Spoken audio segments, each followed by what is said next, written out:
A young girl tugged at Caroline's sleeve, pointed at her cross necklace, and asked a question so simple yet so profound it brought tears to her eyes. The community center in Lawrenceburg, Tennessee, buzzed with life. The aroma of freshly brewed coffee and warm pastries filled the air, mingling with the chatter of townsfolk who had gathered for the evening's meet and greet.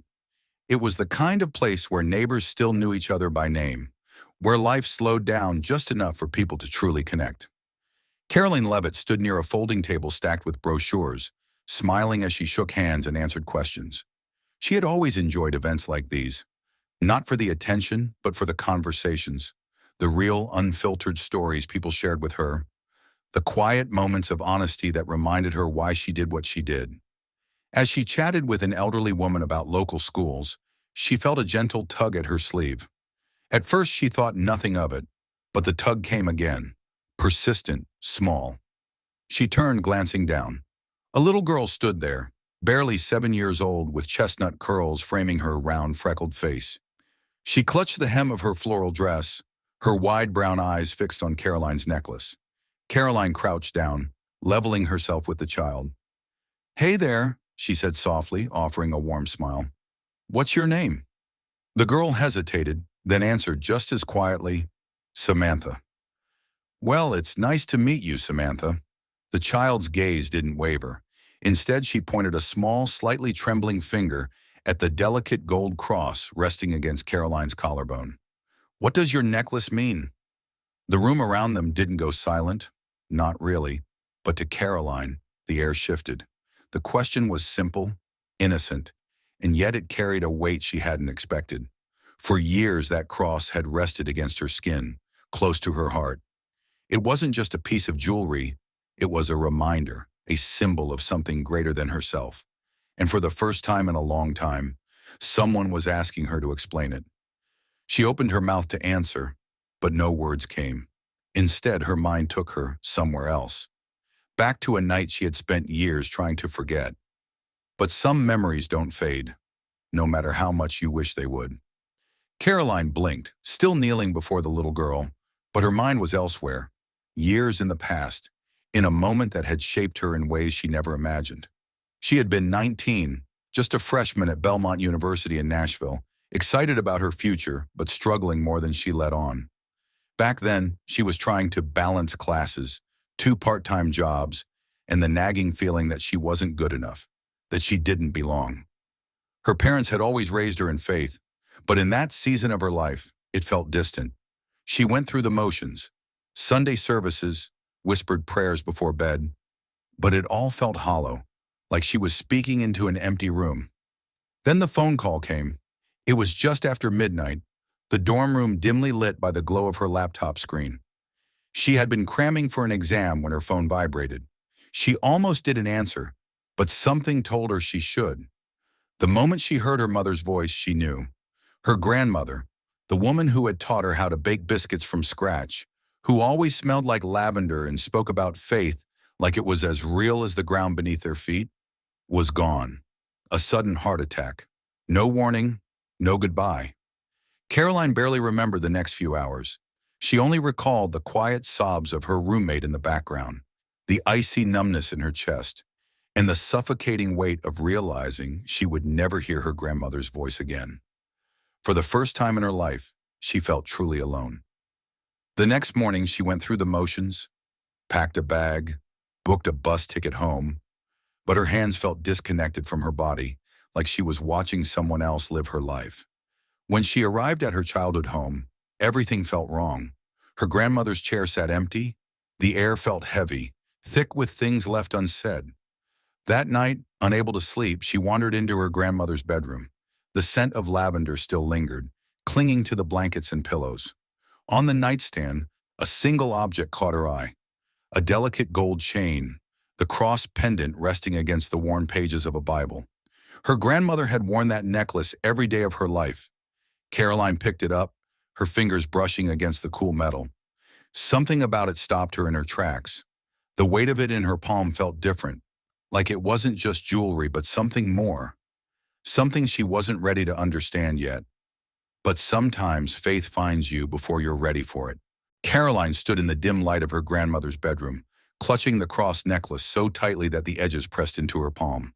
She expected to feel comfort, but instead she felt anger. How could God take someone like her grandmother, someone so full of love, so steady in her faith, and leave Caroline here, drowning in questions she didn't know how to answer? She had heard people talk about finding peace in loss, about trusting that everything happens for a reason, but that night, none of it made sense. She slipped the chain over her head anyway, letting the pendant rest against her chest. It was cold at first, unfamiliar. Then, as if the weight of it suddenly became too much to bear, she broke down. Tears came hard and fast, shaking her entire body as she sank onto the bed. It wasn't quiet, dignified crying. It was the kind of grief that rips through you, leaving you raw, breathless. She curled into herself, pressing her forehead against the fabric of her grandmother's quilt, the scent of lavender still clinging to it. She wasn't sure how long she lay there, but at some point she whispered, maybe to herself, maybe to God, if he was even listening. If you're real, if you're really out there, I need to know. I need to feel something, anything, because right now I feel nothing at all. The silence that followed was deafening. No voice from the heavens, no sudden burst of warmth or clarity, just the distant hum of crickets outside the window and the occasional creak of the old house settling. She should have felt foolish. She should have gotten up, wiped her face, and told herself to move on. But she didn't. Instead, she stayed there, waiting. And then something happened. It wasn't a voice or a vision. Not the kind of thing you read about in storybooks. It was something smaller, a shift, barely noticeable but unmistakable. Her heart, which had felt like it was tearing itself apart moments before, slowed. The tightness in her chest didn't disappear, but it loosened just a little. Her breathing, ragged and uneven, steadied, and somewhere deep inside, where only she could feel it, a whisper of warmth settled into the coldest parts of her. It wasn't an answer. It wasn't a solution, but it was something. For the first time since she had picked up the phone that night, she wasn't drowning anymore. She pulled the cross necklace between her fingers, staring at it through tear-blurred vision. It had belonged to her grandmother, but somehow, in that moment, it felt like it had found her instead. She didn't know what came next. She didn't know if her faith would ever feel the way it had when she was a child, unquestioning and easy. But she knew one thing. She wasn't alone, and that was enough to keep going. But faith isn't a single moment, it's a journey. And sometimes the hardest part is taking the next step. The days after her grandmother's passing felt like moving through water, slow, heavy, uncertain. Caroline went through the motions, offering small smiles to relatives who patted her shoulder, nodding along to condolences that all blurred together. But something was different now. She still had questions, still felt that ache in her chest when she thought about the finality of it all. But every time she reached for the delicate cross resting against her collarbone, she felt steadier. She returned to Belmont a week later, stepping off the bus with a heart that wasn't quite healed but wasn't completely shattered either. She had expected the loneliness to crash over her again, but instead there was something else, a quiet strength. One night, about a month later, Caroline was sitting in the student lounge, flipping through pages of a textbook without really reading them. A classmate named Brandon, someone she barely knew outside of shared lectures, sat across from her, eyes red-rimmed and hollow. "You okay?" she asked. At first, he didn't answer. Then, with a shaky breath, he whispered, "My dad died last night." Caroline froze. She should have said, "I'm so sorry," or "That must be really hard." But those words felt thin, like they could slip through the cracks of his grief and disappear.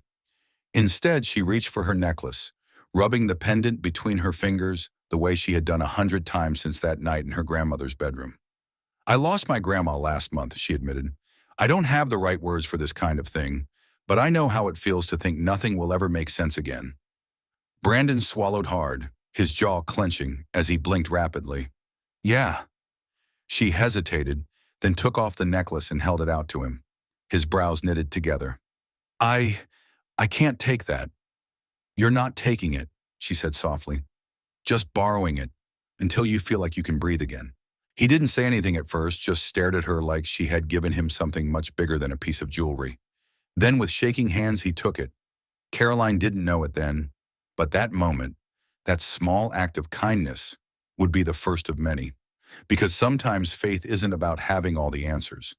Sometimes it's just about showing up when someone else is too lost to find their own way. But faith has a way of circling back when you least expect it. Caroline's voice softened as she brought herself back to the present, back to the little girl standing in front of her, wide-eyed and silent. She could still feel the weight of that moment years ago, of handing over something that had once been her own anchor, hoping it would help someone else stay afloat. She glanced down at the delicate cross around her neck, now the one she had bought to replace the one she'd given away. But that first necklace, the one that had belonged to her grandmother, never made its way back to her. Brandon had kept it. A year after she had lent it to him, he had told her he wasn't ready to give it back yet. She had just smiled and told him, "Then it's yours." And now, years later, here she was, being asked a question by a little girl who had no idea how much that small piece of gold had shaped her life. Karoline took a steady breath. "My grandmother gave me a necklace just like this," she said, her fingers grazing the cross. "At first I thought it was just jewelry, something pretty to wear. But after she passed, I realized it was something much bigger than that.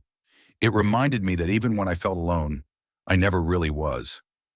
The little girl's eyes flickered with something Karoline recognized, a quiet understanding, a familiarity beyond her years. "My mom used to wear one," the girl whispered, her tiny fingers reaching up to her own neck, where there was nothing but bare skin. "She had to sell it," she said. "We needed food more than jewelry." Caroline's chest tightened. She didn't need to ask where the girl's mother was now. She could already sense the answer in the way the child's voice trembled. She didn't hesitate. With careful hands, she reached behind her neck, unclasping the chain. The little girl's eyes widened as Karoline took her hand and gently placed the necklace in her palm. "It's yours now," Karoline said softly. The girl stared at the cross, her lip trembling. "But I can't." "Yes, you can," Karoline interrupted with a gentle smile. "And whenever you wear it, I want you to remember that no matter what happens, you're never alone." The little girl's fingers curled around the necklace as tears welled in her eyes. A quiet sob escaped her throat as she launched herself forward, wrapping her small arms around Karoline's neck. Karoline held her close, feeling the girl's tiny frame shake against her. Somewhere in the background, the murmurs of the crowd had gone silent. The weight of the moment settled over the room, thick with something unspoken, something sacred. But sometimes the most powerful moments don't need words at all. The little girl held on to Karoline for what felt like an eternity. When she finally pulled away, she wiped at her damp cheeks with the back of her hand, her fingers still curled protectively around the necklace. Karoline could see the emotions flickering across her young face. Gratitude, disbelief, something unspoken that only a child who had seen too much too soon could understand. A woman stepped forward from the crowd, her hands trembling slightly. Karoline knew before she even spoke. This was the girl's mother. I don't know what to say," the woman murmured, her voice thick with emotion. Her eyes, weary but kind, flickered between Karoline and her daughter. "She talks about that necklace every night before bed. The one I had to sell. I never thought she'd have another one." Karoline smiled gently. "Now she does." The mother swallowed hard, her lips pressing together as she exhaled shakily. "Thank you," she whispered. "This means more than you know." But Karoline knew exactly what it meant, because she had once been on the other side of that moment. The one receiving something that felt like hope when hope was the hardest thing to hold on to. The crowd, which had been so still, so silent, began to shift. Some people wiped their eyes. Others exchanged quiet glances. A few older women pressed hands over their hearts, nodding as if they understood something, without needing to say it out loud. Then something unexpected happened. A man in the back stepped forward. He was tall, his clothes slightly worn, his hands calloused from a lifetime of work. He reached into his pocket, pulled out a small wad of cash, and placed it gently in the mother's hand. "For groceries," he said simply. The mother gasped, shaking her head. "Oh, I can't." "Please," he interrupted, his voice steady but kind. "It's not charity. It's just the right thing to do." And just like that, the floodgates opened. Someone else stepped forward, offering a gift card for a local grocery store. Another woman pulled a small bracelet from her wrist and handed it to the little girl, whispering, "Something pretty to go with your necklace." One by one, kindness rippled through the room, each person giving what they could. Small, quiet gestures that might not have seemed like much on their own, but together became something powerful. Caroline took a step back, watching as strangers became something more than just faces in a crowd. This wasn't about her anymore. It never had been.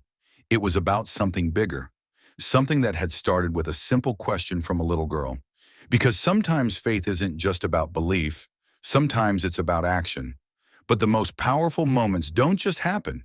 They leave something behind, something that lingers long after the moment itself is gone. As the crowd slowly dispersed, Caroline stood there for a moment, watching the little girl clutch the necklace tightly against her chest. The mother held her daughter's hand, her eyes still wet with unshed tears, whispering something only they could hear. It was a simple exchange, barely noticeable amidst the quiet murmurs of the room. But Caroline knew this moment would stay with them forever. And if she was honest, it would stay with her too. She had walked into this community center expecting nothing more than a handshake, a few conversations, and maybe some polite applause. Instead, she had been reminded of something she had learned years ago. The smallest moments often hold the most weight. That little girl didn't know it, but she had given Caroline something just as meaningful in return. She had reminded her why faith mattered, why kindness, especially the kind that asked for nothing in return, was worth everything. She had once thought faith was about having all the answers. That night in her grandmother's bedroom, she had begged for one, just one clear, undeniable sign. But as she got older, she realized something. Faith isn't about knowing.